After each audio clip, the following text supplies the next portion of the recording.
സമ്മേളനമാണിത്. നമുക്ക് ആണ്ടുവട്ടത്തിൽ നമ്മുടെ ഒന്നിച്ച് ചേരുവ വഴി പരിചയമുള്ള കാര്യമാണ്. ധാരാളം മെമ്പേഴ്സ് ഇന്ന് സന്നിഹിതരാണ്.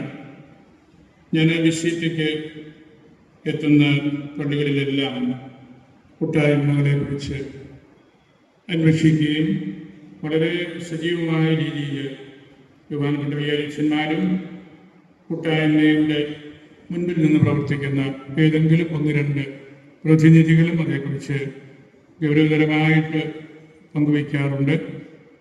എല്ലാ പള്ളികളിലും സജീവമായിട്ട് ഉണ്ട്. അതുകൊണ്ട് നമുക്ക് ആത്മസംതൃപ്തിയും പരസ്പര അറിവും സ്നേഹവുമെല്ലാം ഉണ്ടാക്കുന്ന ഒരു സംരക്ഷണ വേദി കൂടിയാണ് കുടുംബ കൂട്ടായ്മയുടെ. ഒറ്റ വാക്കിൽ പറഞ്ഞാൽ സഭയുടെ ഭാവി, നാളത്തെ സഭ കുടുംബ കൂട്ടായ്മകളുടെ കൈകളിലാണ്. വളരെ സജീവമായിട്ട് നമ്മുടെ കൂട്ടായ്മകൾ പ്രവർത്തിക്കുന്ന ഇടവകകളിലെല്ലാം അവിടുത്തെ സഭ വളരെ സജീവമാണ്.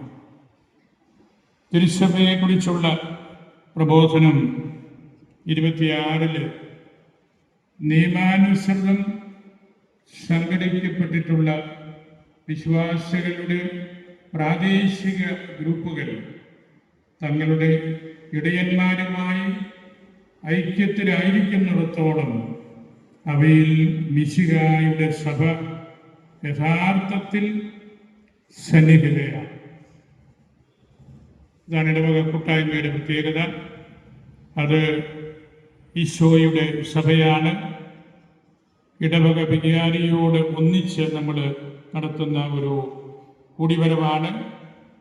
പ്രാദേശിക സഭയുടെ തലവനായ മെത്രാനോട് ബന്ധപ്പെട്ടാണ് അത് നിൽക്കുന്നത്. അടിസ്ഥാന ക്രൈസ്തവ സമൂഹങ്ങളെന്ന് ബേസിക് ക്രിസ്ത്യൻ കമ്മ്യൂണിറ്റീസ് എന്ന് പാശ്ചാത്യ രാജ്യങ്ങളിലൊക്കെ പറയപ്പെടുകയും അവരും ആ മേഖല വഴി ഈ കൂട്ടായ്മയുടെ കാര്യങ്ങളിലേക്ക് കൂടുതലായിട്ട് ഇറങ്ങി പ്രവർത്തിക്കുകയും എല്ലാം ചെയ്യുന്നുണ്ട്. ഇവിടെ സൂചിപ്പിക്കപ്പെട്ടതുപോലെ കൂട്ടായ്മ ആദിമസഭയുടെ ജനനത്തിലും വളർച്ചയിലും നമ്മൾ കാണുന്നുണ്ട്. അപ്പോസ്തലന്മാരുടെ നടപടി 2-ാം അധ്യായത്തിൽ 42-ാം തിരുവചനം, ശ്ലീഹന്മാരുടെ പ്രബോധനം, കൂട്ടായ്മ, അപ്പം മുറിക്കൽ, പ്രാർത്ഥന എന്നിവയിൽ സദാ താല്പര്യപൂർവ്വം പങ്കെടുക്കുന്ന ഒരു വിഭാഗമാണ് നമ്മുടെ ശ്ലീഹന്മാരെ കുറിച്ചുള്ള നമ്മുടെ താല്പര്യം, അറിവ്, അവർ വഴി ലഭിച്ച പ്രബോധനങ്ങളിലുള്ള ആഴം, വിശുദ്ധ കുർബാനയോടുള്ള ആദരവ്, പ്രാർത്ഥനയിൽ നമ്മൾ വളരേണ്ടതിൻ്റെ ആവശ്യകത, അതുവഴിയെല്ലാം രൂപപ്പെടുന്ന കൂട്ടായ്മ. ഇതാണ് അടിസ്ഥാനപരമായിട്ട് നമ്മൾ കാണുന്ന കാര്യം. അതുകൊണ്ട് പരിശുദ്ധ കുർബാനയിൽ പങ്കെടുക്കാതെ സഭയുടെ ചരിത്രം, ശ്ലീഹന്മാർ നൽകുന്ന ആ ഒരു വലിയ കാഴ്ചപ്പാട് നമ്മൾ മനസ്സിലാക്കാതെ കർത്താവിൻ്റെ കുടുംബം നസ്രത്തിലെ തിരുക്കുടുംബത്തിൻ്റെ തുടർച്ച പോലെ നിൽക്കുന്ന സമൂഹങ്ങളാണ് എന്ന് പ്രാർത്ഥനയിലൂടെ തിരിച്ചറിയാതെ നമുക്ക് ആർക്കും വളരാനും വളർത്താനും പറ്റില്ല. കുടുംബ കൂട്ടായ്മ ഞാൻ മനസ്സിലാക്കുന്നത് ഒരു അച്ചു പോലെയാണ്. അച്ചടക്കം നമ്മളുടെ കുടുംബത്തിലും ഇടവകയിലും രൂപതയിലും ഉള്ളപ്പോൾ മാത്രമേ സഭാതലത്തിൽ അച്ചടക്കം ഉണ്ടാവുകയുള്ളൂ. അച്ചിൽ അമരുന്നതാണ് അച്ചടക്കം. നമ്മളൊരു ആഭരണം പണിയണം, അല്ലെങ്കിൽ ഒരു ഉപകരണം ഉണ്ടാക്കണം, അതിനുവേണ്ടി നമ്മളൊരു അച്ച് മുൻകൂട്ടി തയ്യാറാക്കും. അച്ചിൽ അമരുമ്പോഴാണ് നമുക്ക് നല്ല ലാവണ്യമുള്ള ഉപകരണങ്ങൾ, സാധനങ്ങൾ നിർമ്മിക്കാനായിട്ട് സാധിക്കുന്നത്. കുടുംബമാണ് ഏറ്റവും നല്ല അച്ച്. ആ അച്ചുകൂടത്തിലാണ് കുഞ്ഞുങ്ങൾ വളരുന്നതും അവർക്ക് വേണ്ട വിദ്യാഭ്യാസം ലഭിക്കുന്നതും എല്ലാം. അച്ചടക്കം നഷ്ടപ്പെട്ട കുടുംബങ്ങൾക്ക് ഭാവി പോവുകയാണ്. അവർക്കൊന്നും പ്രതീക്ഷിക്കാനായിട്ട് അവിടെ ഇല്ല. പരിശുദ്ധ പിതാവ് ഈ നാടുകളിലൊക്കെ നമ്മെ ഓർമ്മിപ്പിക്കുന്ന ഒരു ആപ്തവാക്യമുണ്ടല്ലോ: വീടിനുള്ളിലും വീടിന് പുറത്തും hearing, listening and accompanying. Hearing നമ്മൾ വളരെ വേഗത്തിൽ നടത്തുന്ന ഒരു കാര്യമാണ്. ഹിയറിംഗ് എല്ലാ കാര്യവും നമുക്ക് വേഗത്തിൽ മനസ്സിലാക്കാൻ എളുപ്പമല്ല. ഞാനൊരു സന്ദർശന ദിവസം ഇരിക്കുന്നു. 10, 80, 100, 120 ആളുകളൊക്കെ വരും. നമ്മൾ പെട്ടെന്ന് കേട്ട് ഒക്കെ സാധിക്കുന്ന ഉത്തരങ്ങൾ പറഞ്ഞു വിടുന്നു. കൂടുതൽ ശ്രദ്ധ ആവശ്യമുള്ളവർ എന്ന് കരുതുന്നവരോട് ഞാൻ വീണ്ടും പറയും, അടുത്ത ആഴ്ച ഒന്നുകൂടി ഇറങ്ങുക, അല്ലെങ്കിൽ സന്ദർശന ദിവസമല്ലാത്ത ഒരു ദിവസം വരിക. അപ്പോൾ കൂടുതൽ നമുക്ക് ലിസൺ ചെയ്യാനായിട്ട് പറ്റും. മാർപ്പാപ്പ പറയുന്നതാണ്, ഹിയറിംഗ് വളരെ വേഗത്തിൽ നമ്മൾ കേട്ടു, മനസ്സിലായി അല്ലെ മനസ്സിലായില്ല എന്നൊക്കെ പറഞ്ഞ് നമ്മൾ വിടുകയാണ്. ലിസണിങ് അടുത്ത ഒരു സ്റ്റെപ്പാണ്. ശ്രദ്ധാപൂർവം നമ്മൾ കേൾക്കുമ്പോഴാണ് ലിസണിങ് ആകുന്നത്. ശ്രദ്ധാപൂർവം നമ്മൾ കേൾക്കുമ്പോഴാണ് ചിലപ്പോൾ ആ ചില കാര്യങ്ങളെ വീണ്ടും നമ്മൾ അക്കമ്പനി ചെയ്യണം, അനുധാവനം ചെയ്യണം. അപ്പോഴാണ് കൂട്ടായ്മ ഉണ്ടാകുന്നത്. നമ്മുടെ കുടുംബങ്ങളിലെല്ലാം കുഞ്ഞുങ്ങളോടും വലിയ മാതാപിതാക്കളുടെ മക്കളോടും മരുമക്കളോടും എല്ലാം കാണിക്കേണ്ട, പുലർത്തേണ്ട ഒരു സമീപനം ഇതാണ്: ഹിയറിംഗ്, ലിസണിങ് ആൻഡ് അക്കമ്പനി. ഇത് ഇല്ലാത്ത സ്ഥലങ്ങളിൽ കൂട്ടായ്മ ജനിക്കുകയില്ല, പിറക്കുകയില്ല. അതുകൊണ്ട് കുടുംബമാകുന്ന ആ ഒരു അച്ചിൽ നമ്മൾ സ്നേഹത്തിൻ്റെ, പ്രാർത്ഥനയുടെ, നമ്മുടെ പൂർവികരോടുള്ള ആദരവിൻ്റെ പേരിൽ നമ്മൾ ഒന്നിക്കുമ്പോഴാണ് അച്ചടക്കമുള്ള കുടുംബങ്ങളുണ്ടാകുന്നത്. അച്ചടക്കമുള്ള കുടുംബങ്ങളുടെ ഒടിവരവാണ് കുടുംബ കൂട്ടായ്മ. കുടുംബ കൂട്ടായ്മകൾ തരക്കേടില്ലാത്ത വിധത്തിൽ നമുക്കുണ്ട്. നമ്മൾ സജീവമാക്കാൻ വേണ്ടി ചുമ്മാരെല്ലാം അക്കാര്യത്തിൽ വളരെയേറെ ഉത്സാഹിക്കുന്നുമുണ്ട്. നമുക്ക് വീടുകളിൽ മദ്യം, മയക്കുമരുന്ന് തുടങ്ങിയ കാരണങ്ങൾ വഴി പല നല്ല മൂല്യങ്ങളും നഷ്ടപ്പെടുന്നുണ്ട്. 10ൽ 1 നഷ്ടപ്പെട്ട ആ സ്ത്രീ ബാലൻസ് തെറ്റിപ്പോയവളാണ്. ഏറ്റവും പ്രധാനപ്പെട്ട ഒന്ന് നഷ്ടപ്പെട്ട് അവർക്ക് പിടിച്ചിരിക്കാൻ പറ്റാണ്ട് വരികയാണ്. ആ സ്ത്രീ വീടകം മുഴുവൻ അടിച്ചു വാരുകയാണ്. നഷ്ടപ്പെട്ടു പോയ ആ കാര്യം തിരിച്ചെടുക്കാൻ വേണ്ടി കിട്ടുമ്പോൾ അയൽപക്കക്കാരെയും ഇഷ്ടപ്പെട്ടവരെയും എല്ലാം വിളിച്ചുകൂട്ടി നന്ദി പറഞ്ഞ് പ്രാർത്ഥിക്കുന്നു. കുടുംബ കൂട്ടായ്മകൾ വഴി നമ്മൾ വീടുകൾ അടിച്ചു വാരുകയാണ്. വീടകം നമ്മൾ പരിശോധിക്കുകയാണ്. എൻ്റെ വീട്ടിൽ എന്താണ് നഷ്ടപ്പെട്ടു പോയത്? പ്രാർത്ഥനയാണോ? വർത്തമാനം പറച്ചിലാണോ? സ്നേഹമാണോ? എൻ്റെ വീട്ടിനുള്ളിൽ നഷ്ടപ്പെട്ടത് എന്താണെന്ന് നമ്മൾ കണ്ടെത്തുവാനുള്ള വലിയൊരു പരിശ്രമം കൂടിയാണ് കുടുംബങ്ങൾ ഒന്നിച്ചിരിക്കുന്ന കുടുംബ കൂട്ടായ്മകൾ. 10 നാണയങ്ങൾ 10 കൽപ്പനകളാണ്.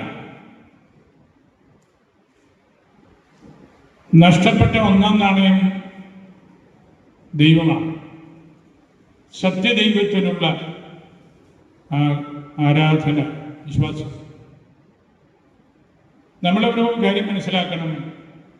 മോശ പ്രാർത്ഥിച്ചൊരുങ്ങി മലമുകളിൽ വെച്ച് 10 കൽപ്പനകൾ സ്വീകരിച്ചപ്പോൾ താഴെ മോശയുടെ സഹോദരൻ വിഗ്രഹാരാധനയ്ക്ക് നേതൃത്വം കൊടുക്കുകയാണ്.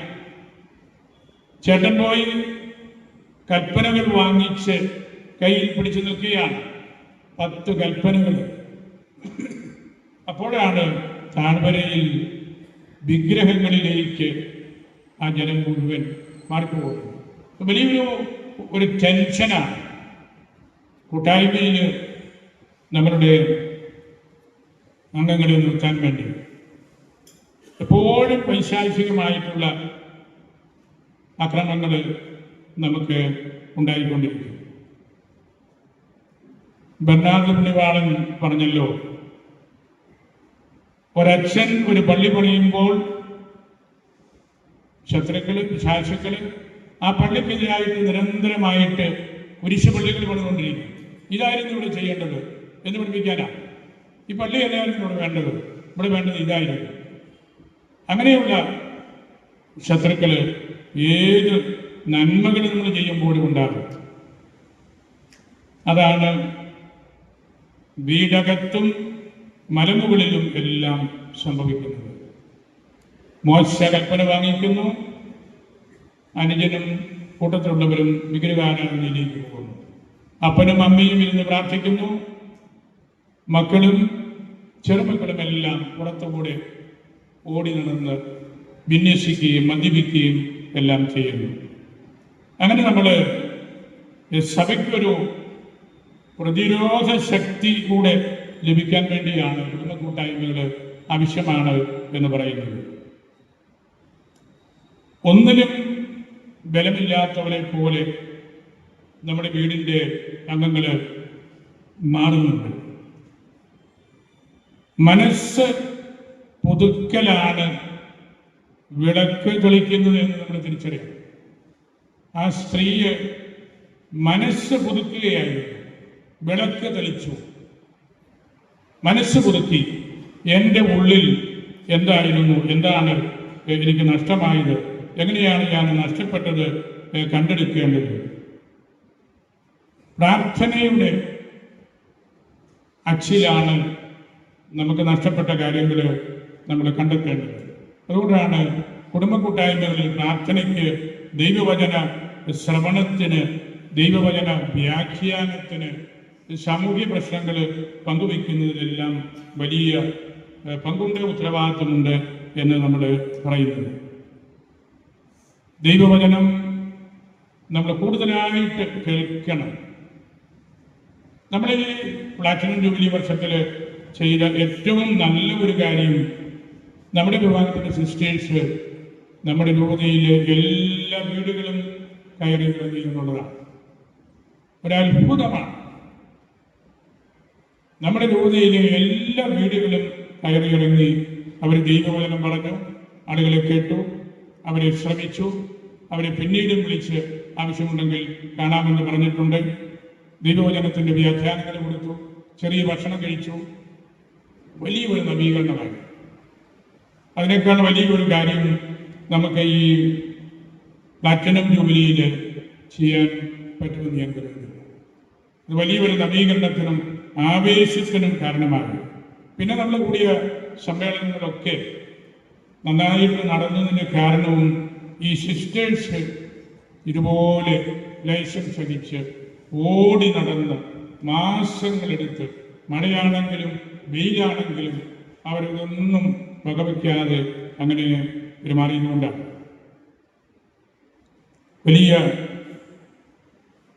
സ്നേഹനിർഭരമായ ഹൃദയങ്ങളോടുകൂടിയാണ് അച്ഛന്മാരും രൂപതയും എല്ലാം അവരെ കണ്ടത്. ദൈവവചനം വായിക്കാനും കേൾക്കാനുമുള്ള അവസരം കൂടിയാണ് കുടുംബ കൂട്ടായ്മ. ഹവ്വായുടെ ചെവിയിൽ കൂടി സാത്താന്റെ വചനം പ്രവേശിച്ചു. സത്യം. രണ്ടാം മറിയത്തിൻ്റെ ചെവിയിൽ കൂടി ഗബ്രിയേൽ വചനം നൽകിയപ്പോൾ അത് ഈശോയുടെ ജനനത്തിന് കാരണമായി. പൗരസ്ത്യ സഭയുടെ വ്യാഖ്യാന്മാർ പറയാറുണ്ട്, കണ്ണുകൾക്ക് അടപ്പുണ്ട്, പോളകളുണ്ട്, വായ കൂട്ടിവെക്കാം. ഇവ രണ്ടും അനവസരത്തിൽ തുറന്നാൽ മറ്റുള്ളവർ അത് അടപ്പിക്കും എന്ന് ഉറപ്പാണ്. എന്നാൽ കാതിന്, ചെവിക്ക് അടപ്പില്ല. അത് വലിയൊരു പ്രശ്നമാണ്. കാതിൻ്റെ പരിച്ഛേദനം എന്ന് പറയുന്നത് ബുദ്ധിമുട്ടാണ്. നമുക്ക് ചെവിയിൽ എപ്പോഴും പഞ്ഞു കയറ്റി വെച്ചുകൊണ്ടിരിക്കാനൊക്കെ, കണ്ണടച്ച് വെക്കാം, വായ കൂട്ടി വെക്കാം, ചെവി എപ്പോഴും തുറന്നാണ് ഇരിക്കുന്നത്. അതുകൊണ്ട് നിങ്ങൾ എന്ത് കേൾക്കുന്നു എന്ന് ഈശോ ചോദിച്ചത് വളരെ പ്രധാനപ്പെട്ട ഒരു കാര്യമാണ്. ഇന്ന് ദൈവവചനം ശ്രവിക്കുന്ന കാര്യത്തിൽ നമ്മൾ കുറേയെല്ലാം പുറകോട്ട് പോയിട്ടുണ്ട്. ഒത്തിരി അറ്റംപ്റ്റ്സ് നടത്തുന്നുമുണ്ട്. എല്ലാ ദിവസവും നമ്മൾ ദൈവവചനം വായിക്കണം, എല്ലാ ദിവസവും.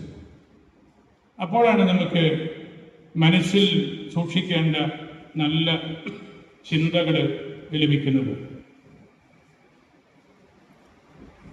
ഈശോയുടെ വേദനകളുടെ സമയത്ത് പത്രോസുമായിട്ട് ബന്ധപ്പെട്ട ഒരു കാര്യം നമുക്കൊക്കെ അറിയാം. ഗാഡ്ലൂസ് കന്താത്ത് എന്ന് ലത്തീനിൽ പറയും. കോഴി കൂകി, ഗാഡ്ലൂസ് കന്താത്ത്. അത് വലിയൊരു അനുസ്മരണമാണ്. കോഴി കൂകുന്നത് ഒരു ശബ്ദമാണ്. എന്നാൽ പത്രോസിനെ ഉണർത്താനായിട്ട് കൂകിയ കോഴിയുടെ കൂവല് അതൊരു വലിയൊരു പ്രഖ്യാപനമായിരുന്നു, ഒരു വിളംബരമായിരുന്നു, ഒരു വിധി പ്രഖ്യാപനമായിരുന്നു. കോഴി വെളുപ്പക്കാലത്തൊക്കെ പോകും, കോഴി വെള്ളത്തൊക്കെ പോകും, അതൊരു ഉണർത്തുപാട്ടാണ്. പക്ഷേ ഈ കോഴി അസമയത്താണ് കൂകിയത്. അതുകൊണ്ടാണ് ഇത് വലിയൊരു പ്രബോധനം നൽകുന്നുണ്ട്, ഒരു ഓർമ്മപ്പെടുത്തൽ നൽകുന്നുണ്ട് എന്നെല്ലാം നമ്മൾ പറയുന്നു. ആ കോഴിയുടെ കൂവല് നിർണായകമായ ഒരു ശബ്ദമായിരുന്നു. നമ്മുടെ കുടുംബങ്ങളിൽ കൊടുക്കേണ്ട ഒരു ശബ്ദം ആ തരത്തിലുള്ളതാണ്. നല്ല ശബ്ദം, അത് അപ്പനിൽ നിന്നാകാം, അമ്മയിൽ നിന്നാകാം, സഹോദരങ്ങളിൽ നിന്നാകാം. നല്ല ശബ്ദം കേൾപ്പിക്കാൻ കഴിഞ്ഞാൽ നല്ല പ്രബോധനമാണ്, നല്ലൊരു താക്കീതാണത്, നല്ല ഒരു വിധി പ്രഖ്യാപനമാണ്. ഇങ്ങനെ ചെയ്യരുത്, അത് തെറ്റാണ്, സഭ പഠിപ്പിക്കുന്നത് അതല്ല, രൂപതയുടെ നിലപാട് ഇതാണ്, അങ്ങനെയെല്ലാം നമുക്ക് പറയാൻ കഴിയുമ്പോഴാണ് കോഴികൂവൽ നമ്മുടെ വീട്ടിൽ നടക്കുന്നത്. ഇന്ന് അങ്ങനെ വേണ്ട സമയത്ത് തക്ക ശബ്ദം കേൾപ്പിക്കുന്ന മാതാപിതാക്കളുടെ എണ്ണവും സ്കൂളിൽ അധ്യാപകരുടെ എണ്ണവുമൊക്കെ കുറഞ്ഞു വരുന്ന ഒരു കാലഘട്ടമാണ്. അതാണ് ഏറ്റവും വലിയ അപകടം. അതുകൊണ്ട് നമുക്കുള്ള ഏറ്റവും നല്ല ഒരു അവസരമായിട്ട് കുടുംബ കൂട്ടായ്മകളെ നമ്മൾ കാണണം. സാമൂഹിക തിന്മകളെ എതിർക്കുന്നതിനും സഭയുടെ പ്രബോധനങ്ങളിൽ ആഴപ്പെടുന്നതിനും അയൽപക്ക ബന്ധം സ്ഥിരീകരിക്കുന്നതിനുമൊക്കെ ഏറ്റവും പ്രധാനപ്പെട്ട ഒരു കാര്യമാണ്. നമ്മുടെ മനസ്സിൽ വീട്ടിൽ സമാധാനമില്ലെങ്കിൽ അവിടെ ദൈവം വസിക്കുകയില്ല, ദൈവം വരില്ല, ദൈവം ഇറങ്ങിപ്പോവുകയുള്ളൂ. പഴയ നിയമത്തില് അബ്രാഹം കൂട്ടായ്മയുടെ വലിയൊരു മനുഷ്യനായിട്ട് നമ്മൾ കാണുന്നുണ്ടല്ലോ. അബ്രാഹം മാംബ്രയുടെ താഴ്വരയിൽ സ്വസ്ഥമായിട്ട് പ്രാർത്ഥനയിൽ ആയിരുന്നപ്പോൾ അദ്ദേഹത്തിന് കിട്ടുന്ന ഒരു വലിയ സൗഭാഗ്യമാണ് അവിടെ വരുന്ന സന്ദർശകർ. മമ്രെ എന്ന് പറഞ്ഞാൽ വിഷൻസ്, ഷാർപ്പ്നെസ് ഓഫ് സൈറ്റ്, ഉൾക്കാഴ്ചകളോടുകൂടി ഇരിക്കുന്ന ഒരു കാരണവരും, സ്വർഗത്തെ നോക്കിയിരിക്കുന്ന ഒരു കാരണവരും, നല്ല കാഴ്ചപ്പാടുള്ള ഒരു ഹൃദയത്തിൻ്റെ കാരണവരും. മമ്രയുടെ ഓർമ്മകളുടെ, സ്വർഗത്തെക്കുറിച്ചുള്ള ചിന്തകളുടെ ആ ഒരു ഇരിപ്പിൽ ദൈവം അദ്ദേഹത്തെ സന്ദർശിക്കുകയാണ്. അദ്ദേഹത്തിൻ്റെ പരിശുദ്ധമായ മനസ്സ് ദൈവത്തിന് ഇരുന്ന് വിശ്രമിക്കാനും ഉണ്ണാനുമുള്ള ഒരു വീടായിട്ട് അബ്രാഹത്തിൻ്റെ ഹൃദയവും സാറായുടെ ഹൃദയവും ആ വീടും മാറുകയാണ്. അബ്രാഹത്തിൻ്റെ കാഴ്ചപ്പാടാണിത്, സാറായുടെ കാഴ്ചപ്പാടാണിത്. ദൈവം വസിക്കുന്ന സ്ഥലമായിട്ട് ആ വീട്, ആ ഹൃദയം ഒക്കെ മാറി. അവിടെയാണ് ദൈവം തൻ്റെ ദൂതന്മാരോടൊത്ത് ഭക്ഷണം കഴിച്ചത്. അവിടെയാണ് ദൈവത്തിന് വരാനും വിശ്രമിക്കാനും വർത്തമാനം പറയാനും തോന്നിയത്. നമ്മുടെ ഹൃദയങ്ങളുടെ ആവശ്യകതയും ദൈവോന്മുഖമായിട്ട് നമ്മൾ ചിന്തിക്കുകയും ചെയ്യേണ്ടതിൻ്റെ അടിസ്ഥാനപരമായ ഒരു ചിന്തയും അവിടെയാണ്. കർത്താവിനോട് നിരന്തരമായിട്ട് പ്രാർത്ഥിക്കുമ്പോൾ, പ്രാർത്ഥനയിൽ നമ്മളായിരിക്കുമ്പോൾ ദൈവം ഇറങ്ങി വന്ന് നമ്മളുടെ മനസ്സിലിരുന്ന് വിശ്രമിച്ച് ഉണ്ണുകയാണ്, ഭക്ഷണം കഴിക്കുകയാണ്. അതാണ് നമ്മുടെ സംതൃപ്തി. അത്തരത്തിലുള്ള മനസ്സുകൾ ഒന്നിക്കുമ്പോഴാണ് ശരിക്കുള്ള കൂട്ടായ്മകൾ, കുടുംബ കൂട്ടായ്മകൾ രൂപീകരിക്കപ്പെടുന്നത് എന്ന് നമ്മൾ തിരിച്ചറിയണം. നമുക്കിന്ന് വലിയൊരു ശ്രവണം ദൈവവചനത്തെക്കുറിച്ചും കൂട്ടായ്മയെക്കുറിച്ചും സഭയുടെ പ്രബോധനങ്ങളെക്കുറിച്ചും എല്ലാം ആവശ്യമായിരിക്കുന്ന ഒരു കാലഘട്ടത്തിലാണ് നമ്മൾ ജീവിക്കുന്നത്. നിസ്സാരമായിട്ട് നമ്മൾ ഈ പ്രവർത്തനങ്ങളെ കാണരുത്, സഭയുടെ പ്രബോധനങ്ങളെ കാണരുത്. ഒരു വലിയ ജർമ്മൻ പണ്ഡിതൻ ഒരിക്കൽ പറഞ്ഞു, നമ്മളുടെ സഭയുടെ പ്രബോധനങ്ങളും ചരിത്രവും ആരാധനക്രമവും എല്ലാം നമ്മുടെ സുറമലബാറിനെ കുറിച്ച് മാത്രമല്ല, പൊതുവിൽ ക്രിസ്ത്യാനിറ്റിയെ കുറിച്ച്, sometimes we have taken it or taken them as a joke, ഒരു തമാശയായിട്ട് നമ്മളെടുത്തു. മറ്റവസരങ്ങളിൽ we considered them as yoke, നുകം, ഭാരം. ഒട്ടുമിക്ക അവസരത്തിലും നമ്മളതിനെ തമാശയായിട്ടെടുത്തു. സഭാചരിത്രം, ഡോഗ്മ എന്താണ്, അതൊക്കെ ആവശ്യക്കാർ പഠിക്കട്ടെ, അതാണ് ജോക്കായിട്ടെടുക്കുന്നത്. മറ്റ് പല അവസരത്തിലും നമ്മളത് യോക്കായിട്ട്, ഭാരപ്പെട്ട കാര്യങ്ങളായിട്ട് എടുത്തു. അങ്ങനെ ഇരു സമീപനങ്ങളിലൂടെയും നമ്മുടെ പ്രബോധനങ്ങൾ, ഒരുപാട് കാര്യങ്ങൾ നമുക്ക് നഷ്ടപ്പെട്ടു.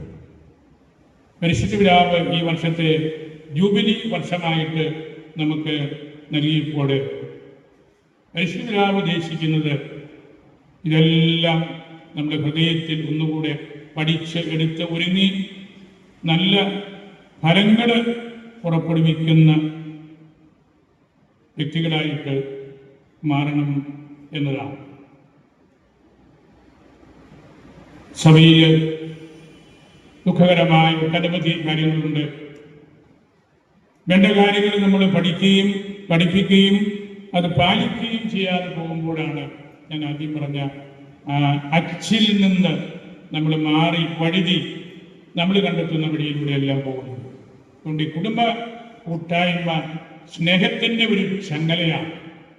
കുടുംബ കൂട്ടായ്മ ഒരു ചൂരൽ കയ്യിൽ പിടിച്ചുകൊണ്ട് നിൽക്കുന്ന ടീച്ചറാണ്.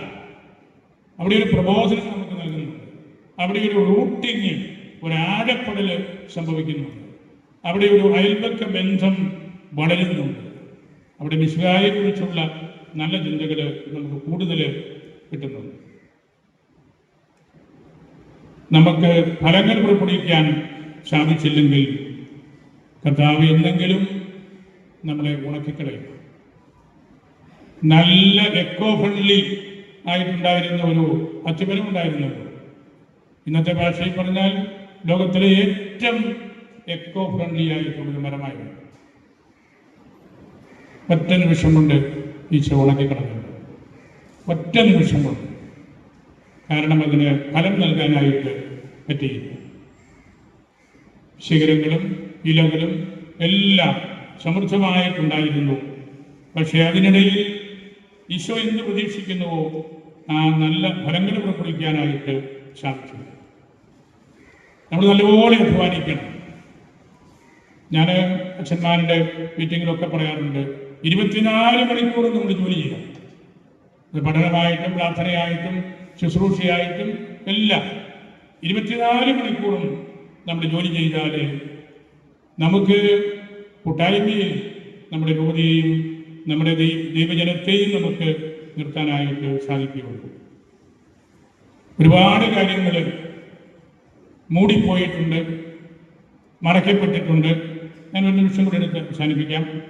പഴയ നിയമത്തിൽ നമ്മൾ വായിക്കുന്ന ഉൽപ്പത്തി 26 വായിക്കുന്ന ഒരു സംഭവം ഉണ്ടല്ലോ.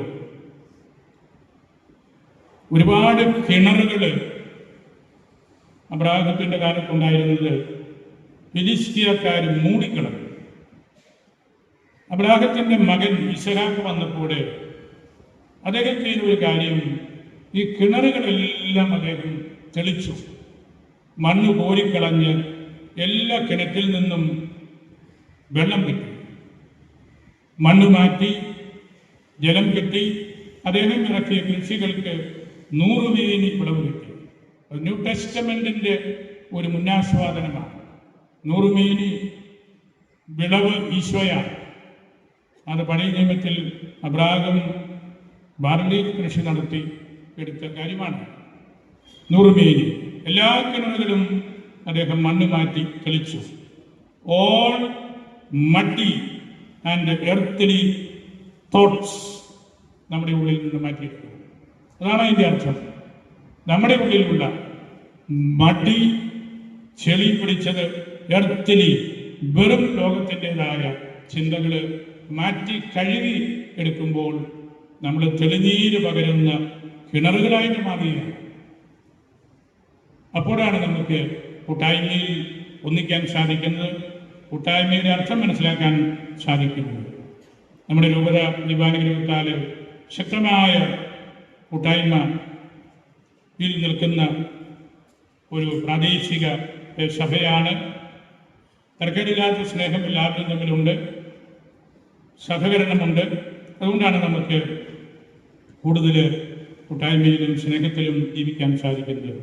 രക്ഷകന്റെ മിഷൻ എന്ന പ്രബോധനത്തിൽ 51 ഖണ്ഡികയിൽ സഭ കൂട്ടായ്മയാണ്.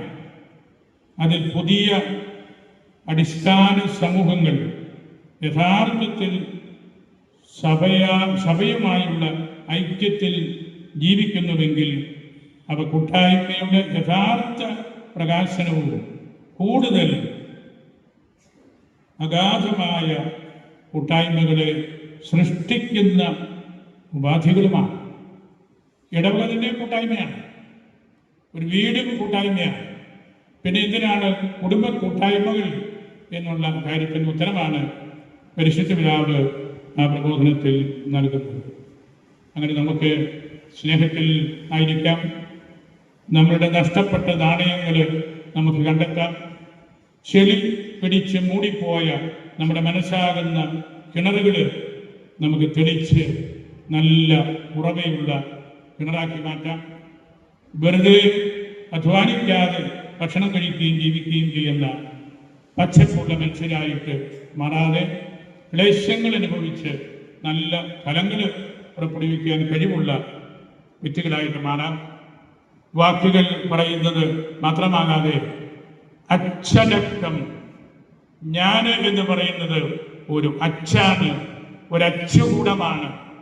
അപ്പോഴാണ് എനിക്ക് ഫോർമേഷൻ കൊടുക്കാൻ സാധിക്കുന്നത്, മെന്ററായിട്ട് നിൽക്കാൻ സാധിക്കുന്നത് തുടങ്ങിയ കാര്യങ്ങൾ നമുക്ക് മനസ്സിൽ സൂക്ഷിക്കാം. നിങ്ങളെല്ലാവരെയും ഞാൻ സ്നേഹത്തോടെ കാണുന്നു. വലിയൊരു ശക്തിയാണ്, കുടുംബ കൂട്ടായ്മയാണ് നമ്മുടെ ഏറ്റവും വലിയ ശക്തി. രൂപതയുടെ എല്ലാ കമ്മ്യൂണിക്കേഷൻസും ഇപ്പോൾ നമ്മൾ അറിയിക്കുന്നത് കുടുംബ കൂട്ടായ്മ ഭാരവാഹികൾ വഴിയാണ്. നിങ്ങൾ വളരെ സ്നേഹത്തോടെ പ്രിയപ്പെട്ട വെള്ളമരുന്നച്ചനും ആൽബിനച്ചനും സെബാസ്റ്റ്യൻ സാറും ബാബുപോളും സഹപ്രവർത്തകരായ സിസ്റ്റേഴ്സുമെല്ലാം അക്കാര്യത്തിൽ വളരെയധികം ശ്രദ്ധിക്കുന്നുണ്ട്, സഹായിക്കുന്നുണ്ട്, സഹകരിക്കുന്നുണ്ട്. നിരന്തരമായിട്ട് നമുക്ക് തിരുവചനം കേൾക്കാം. നിങ്ങൾ എന്തു കേൾക്കുന്നു, എന്തു വായിക്കുന്നു എന്നുള്ള ചോദ്യത്തിന് ഈശോയുടെ വചനമാണ് ഞങ്ങൾ കേൾക്കുകയും വായിക്കുകയും ചെയ്യുന്നത് എന്ന് പറയാൻ നമുക്ക് സാധിക്കണം. നമുക്ക് പ്രാർത്ഥനയിലായിരിക്കാം, സ്നേഹന്മാരോടുള്ള ആ ബന്ധത്തിലായിരിക്കാം, പരസ്പര സഹായത്തിലായിരിക്കാം. അങ്ങനെ നമുക്ക് കൂട്ടായ്മ എന്നുള്ളത് ഏറ്റവും വലിയൊരു ശക്തിയായിട്ട് എന്നും നിലനിൽക്കട്ടെ എന്ന് ഞാൻ പ്രാർത്ഥിക്കുന്നു. പരിശുദ്ധ അൽഫോൻസാമ്മയ്ക്ക് ഞങ്ങളെല്ലാവരെയും സമർപ്പിച്ച് എൻ്റെ വാക്കുകൾ അവസാനിപ്പിക്കുന്നു.